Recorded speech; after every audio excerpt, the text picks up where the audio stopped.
Hey everyone, my name is Bennett May, and for my COM 302 800 assignment, for the narrative research assignment, I am focusing on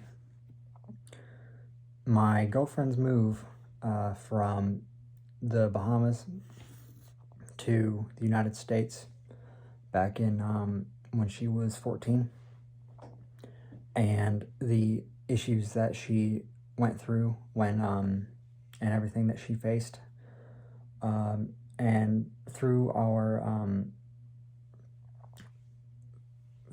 interview, we have found that that what we view as normal can be completely alien to an outsider. And moving into the background,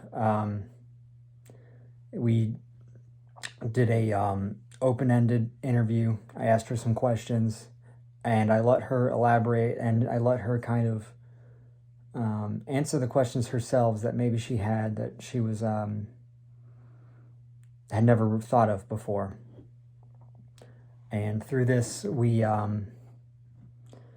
she made some realizations about what she had expected, and in turn what she had got out of her move and how it changed her.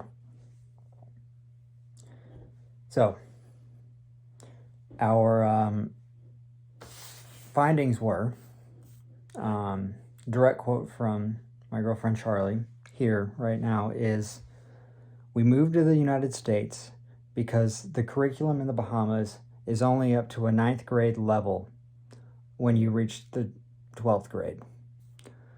And that was her statement, is that she needed to move out of that country to get any sort of chance of a higher education, because if she had stayed in the Bahamas until she was 18 years old, she would not have had any sort of education that would put her in a level to a point where you would need to get into an American college, because that's what the majority of Bahamians that can afford it do, is they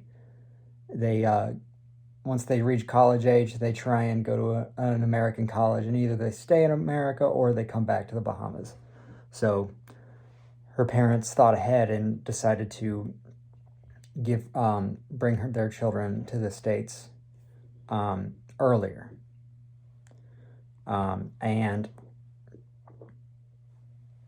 And this is backed up by the reading. A article that I read is that 54% of migration is to escape poverty and unfavorable labor conditions.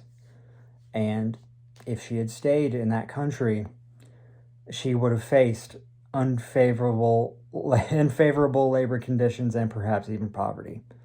So that quote backs that up. And another third direct quote from Charlie is right here: is the biggest change was the recognition of mental health and mental disorders in the U.S.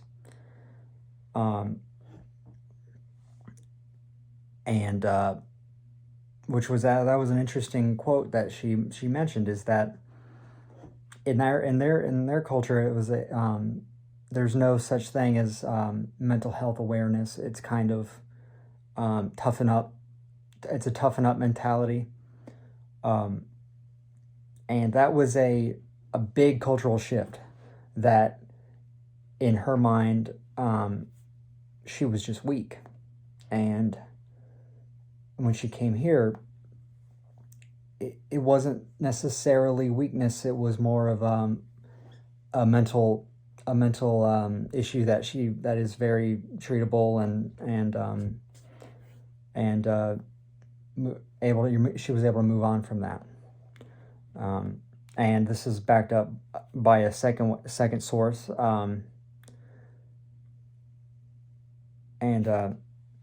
where it says cultural cleanses can be stressful and result in problems with self-esteem and mental health. So yeah,